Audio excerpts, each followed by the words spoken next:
찾아가는 말씀 기도 시간입니다. 오늘도 하나님의 은혜가 성도님들의 가정과 일터와 이웃 가운데 넘치시기를 주님의 이름으로 축복합니다. 오늘 우리에게 주시는 하나님의 말씀은 말라기 1장 10절부터 13절까지 말씀입니다. 만군의 여호와가 이르노라. 너희가 내 제단 위에 헛되이 불사르지 못하게 하기 위하여 너희 중에 성전 문을 닫을 자가 있었으면 좋겠도다. 내가 너희를 기뻐하지 아니하며 너희가 손으로 드리는 것을 받지도 아니하리라. 만군의 여호와가 이르노라. 해 뜨는 곳에서부터 해 지는 곳까지의 이방 민족 중에서 내 이름이 크게 될 것이라. 각 처에서 내 이름을 위하여 분향하며 깨끗한 제물을 드리리니 이는 내 이름이 이방 민족 중에서 크게 될 것임이니라. 그러나 너희는 말하기를 여호와의 식탁은 더러워졌고 그 위에 있는 과일 곧 먹을 것은 경멸히 여길 것이라 하여 내 이름을 더럽히는도다. 만군의 여호와가 이르노라. 너희가 또 말하기를 이 일이 얼마나 번거로운고 하며 코 웃음치고 훔친 물건과 저는 것 병든 것을 가져왔느니라. 너희가 이같이 봉헌물을 가져오니 내가 그것을 너희 손에서 받겠느냐. 이는 여호와의 말이니라. 아멘. 여러분, 우리가 어떤 일에 기대가 크면 실망도 크게 되는 법입니다. 어떤 일을 크게 기대하고 열심히 준비하며 최선을 다했습니다. 그런데 자신이 기대한 만큼의 결과가 나오지 않습니다. 그때 우리가 느끼는 절망과 좌절감은 상상을 초월합니다. 예를 들어 대학 입시를 준비하는 학생이 누구보다도 최선을 다해 준비했는데 시험 당일에 뜻하지 않은 건강 문제로 시험을 제대로 보지 못했습니다. 그래서 입시에 실패합니다. 그 학생은 다시 책상에 앉아 또 도전하기까지 회복의 시간이 한참 걸릴 것입니다. 운동선수가 열심히 대회를 준비합니다. 세상 그 누구보다도 열심히 준비했는데 예선에서 허무하게 탈락하고 맙니다. 그러면 그 선수는 다시 운동을 시작하기가 쉽지 않습니다. 한번 넘어지고 낙심하면 다시 마음을 다잡기가 쉽지 않기 때문입니다. 신앙생활도 마찬가지입니다. 하나님께서 힘을 주시겠지. 나는 최선을 다해 준비했고 열심히 주님의 일에 봉사했는데 나에게 은혜를 부어 주시겠지. 그런 기대를 가지고 살아갑니다. 그런데 아무 일도 일어나지 않으면 우리의 믿음은 흔들리고 낙심하고 넘어집니다. 오늘 본문의 말씀은 이러한 일을 겪는 백성들에게 주시는 하나님의 위로의 말씀이면서 동시에 경고의 말씀입니다. 말라기 선지자는 구약의 마지막 선지자입니다. 이분의 예언 이후로 400년 이상 선지자가 나타나지 않았습니다. 말라기 이후로부터 예수님께서 이 땅에 오시기까지 400년 이상 하나님께서는 영적인 암흑의 시대를 주셨습니다. 말라기 선지자가 예언한 시절은 기원전 450년경부터 기원전 400년까지 약 50년의 시간이었습니다. 그는 유다 백성들이 포로에서 돌아와 성전 재건 공사를 마친 후부터 예언하기 시작했습니다. 하나님께서 포로에서 귀환한 유다 백성들에게 큰 사명을 주셨는데 그것은 바로 성전을 재건하는 일이었습니다. 총독 스룹바벨과 대제사장 여호수아가 힘을 다했지만 지지부진했습니다. 16년 동안이나 성전 재건은 제대로 이루어지지 않았습니다.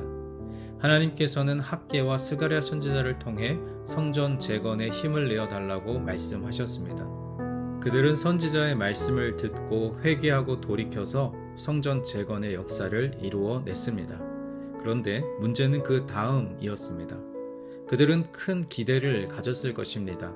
성전 재건 공사를 마치고 새 성전에서 예배드리면 획기적인 큰 일이 일어날 것 같은 기대를 가졌던 것입니다. 그도 그럴 것이 유다는 기원전 586년에 나라를 잃었습니다.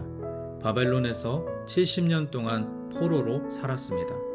그들이 포로로 살아가는 동안 하나님께서는 에스겔 선지자를 통해서 성전에 대한 환상을 보여주시고 앞으로 성전 재건을 하면 이러한 조감도를 가지고 하라고 말씀하시기까지 했습니다. 그들은 돌아와서 에스겔의 성전 조감도를 가지고 성전을 건설합니다.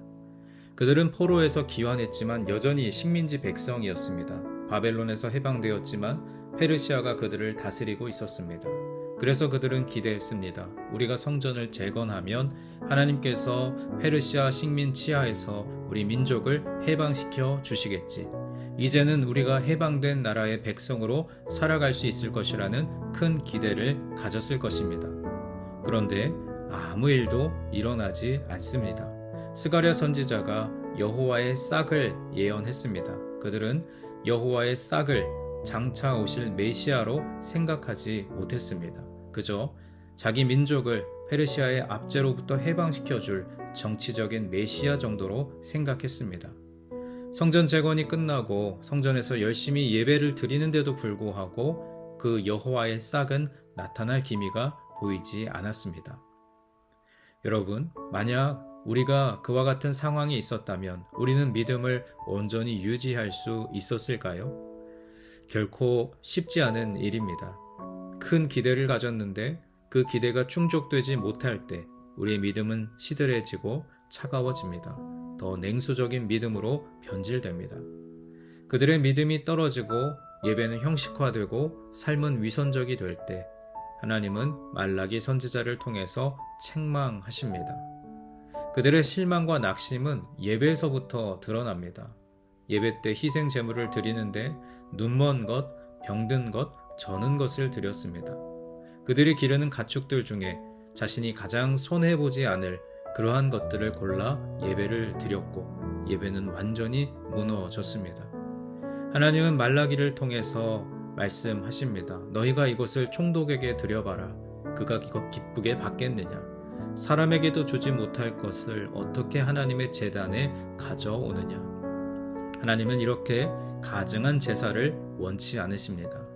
그래서 하나님은 누가 성전 문을 좀 닫아버렸으면 좋겠다라고 말씀하십니다.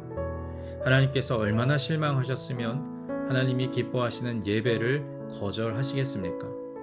우리는 어떠한 상황이 있더라도 하나님의 말씀을 붙들고 기다리는 자가 되어야 합니다. 하지만 유다 백성들은 오래 참지 못했고 기다리지 못했습니다. 하나님께서 즉시 소원을 들어주시지 않으면 하나님의 존재를 의심하는 불신앙 가운데 있었습니다. 오늘 본문 13절 말씀을 보면 이들은 예배를 번거롭게 여겼습니다. 그리고 제산의 손해로 여겼습니다. 하나님은 이런 예배를 받지 않으시겠다고 말씀하셨습니다. 말라기가 예언하던 당시 이들의 영적인 문제는 기다리지 못하는 것이었습니다. 하나님의 섭리와 역사를 길게 보지 못하는 것이었습니다. 인간의 기다림의 한계는 어디까지일까요? 믿음의 조상 아브라함은 하나님의 말씀을 따라 갈대아 우르를 떠나 가나안 땅에 들어옵니다. 하나님께서는 자손의 축복을 약속하셨습니다. 그런데도 이루어지지 않았습니다. 아무리 기다려도 이루어지지 않은 것입니다. 자신이 데리고 있던 다메섹 엘리에셀을 통해 후사를 보겠다 해도 하나님은 아니라고 말씀하십니다. 그래서 그는 10년을 기다렸습니다. 열심히 기도하고 10년을 기다린 뒤에 인간적인 계획을 실행합니다. 바로 하갈을 통해 이스마엘을 낳은 것이죠. 믿음의 조상 아브라함이 보인 기다림의 한계, 인내의 한계는 10년이었습니다. 우리는 10년을 무척 긴 시간이라고 생각합니다. 하지만 하나님은 믿음의 본질이 기다림이라고 말씀하십니다. 우리의 때가 아니라 하나님의 때에, 하나님의 영광의 때에 응답하시고 반드시 선한 길을 열어주실 것입니다. 주님께서 사랑하시는 여러분, 대강절 첫 주일을 지나 둘째 주일을 기다리는 우리는 오늘 무엇을 기다리고 있습니까?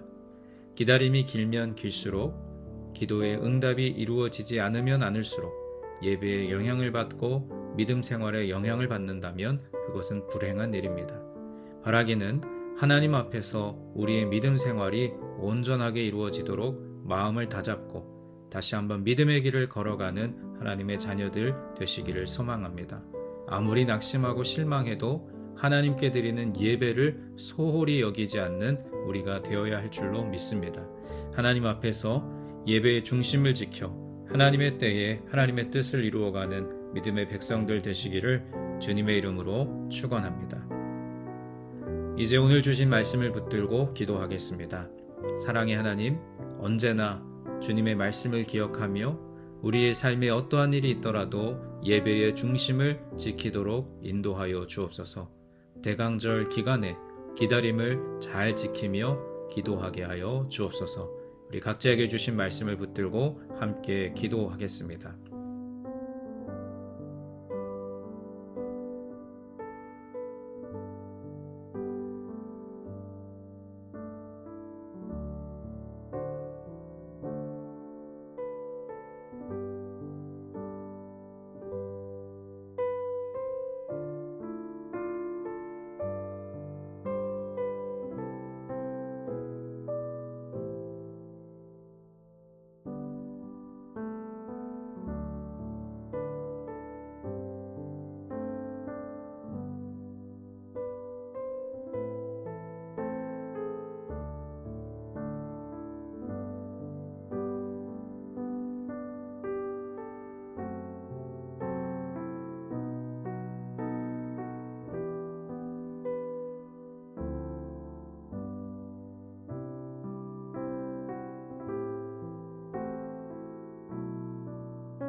두 번째로 교회를 위해서 기도하겠습니다. 오늘은 특별히 환우들과 장기 결석자들, 또 교회의 이런저런 사정으로 인해 떨어져 나간 교우들을 위해서 기도하겠습니다. 주님, 유니온의 환우들과 이런저런 사정들로 교회에 나오지 못하고 계신 교우들을 긍휼히 여기셔서 그들의 마음과 육신이 날로 더욱 강건해지게 하여 주옵소서. 어디에 있든지 늘 주님과 동행하는 삶을 살게 하옵소서. 우리 교회와 교우들을 위해 함께 기도하겠습니다.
마지막 세 번째로 세상을 향하여 기도할 때 특별히 우리의 조국 대한민국과 우리가 발을 딛고 살아가는 이 땅 미국을 위해 기도하겠습니다.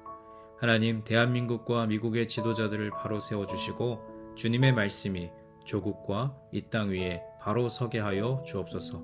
경제, 정치, 외교, 문화, 사회적으로 어려운 상황들을 극복할 수 있는 지혜를 더하여 주옵소서. 여러분 각자가 가지고 계신 기도의 제목들 주님 앞에 하려며 삶의 자리로 나아가시겠습니다. 기도하겠습니다.